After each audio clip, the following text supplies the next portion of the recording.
कोल्हापुरात पंचगंगा नदीची पाणी पातळी आता 47 फुटांवर पोहोचली आहे, तर जिल्ह्यातले 94 बंधारे आता पूर्णपणे पाण्याखाली गेलेत। ओएसिस फर्टिलिटीच्या तज्ञांनी आयव्हीएफ उपचार पद्धतीद्वारे 1 लाखांहून अधिक जोडप्यांना मातृत्व प्राप्तीचा आनंद दिला आहे। मोफत अपॉइंटमेंट बुक करण्यासाठी आजच संपर्क साधा। पंचगंगा नदीचा प्रवाह अत्यंत वेगमय झालेला आहे। कोल्हापूर रत्नागिरी महामार्गावर आंबेवाडी जवळ पाणी आलेलं आहे। कोल्हापूर शहरातल्या सुतारवाडा आणि कुंभार गल्ली इथं पाणी जमलंय। तिथल्या नागरिकांना जिल्हा प्रशासनानं आता सुरक्षित ठिकाणी स्थलांतरित देखील केलेलं आहे। कोल्हापुरातल्या या स्थितीविषयीची अधिक अपडेट आपण जाणून घेणार आहोत। विजय केसरकर आपले प्रतिनिधी आपल्या सोबत आहेत सध्या।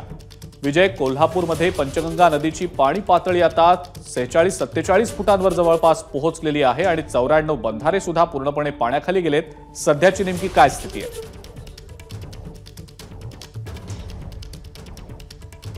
अजिंक्य अगदी बरोबर आहे। पंचगंगा नदीची पाण्याची पातळी ही वाढतच जाताना आपल्याला पाहायला मिळते आणि आता पंचगंगा नदी ही 47 फुटांवर पोहोचलेली आहे।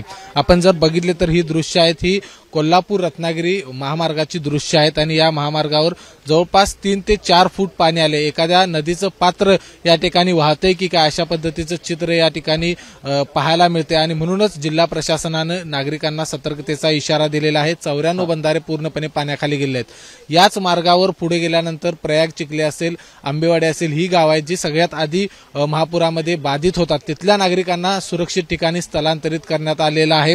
या ठिकाणाहून कुठल्याही वाहतूक आहे ती करू नये किंवा या ठिकाणाहून कुणीही जाऊ नये याच्यासाठी एनडीआरएफची टीम देखील या ठिकाणी ऍक्टिव्ह मोडवर आहे ते आपल्याला पाहायला मिळते। कारण इथून कुणीही दुचाकी असेल किंवा 4 चाकी असेल ही या मार्गावरून घेऊन जाऊ शकतात आणि म्हणूनच नागरिकांना जिल्हा प्रशासनाने देखील आवाहन केले की ज्या ठिकाणी धोकादायक पद्धतीने पाणी आहे त्या ठिकाणाहून तुम्ही जाऊ नये।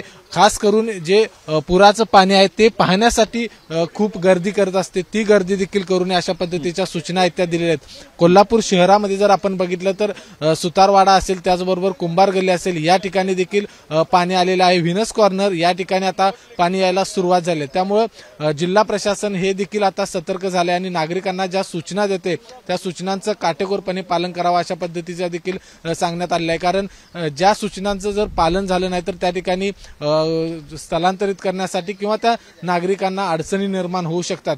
त्यामुळे जिल्हा प्रशासन ज्या सूचना देते त्याचं पालन करावं अशा पद्धतीचं आवाहन देखील झाले।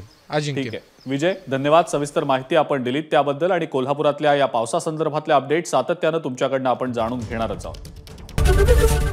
एबीपी माझा, उघडा डोळे बघा नीट।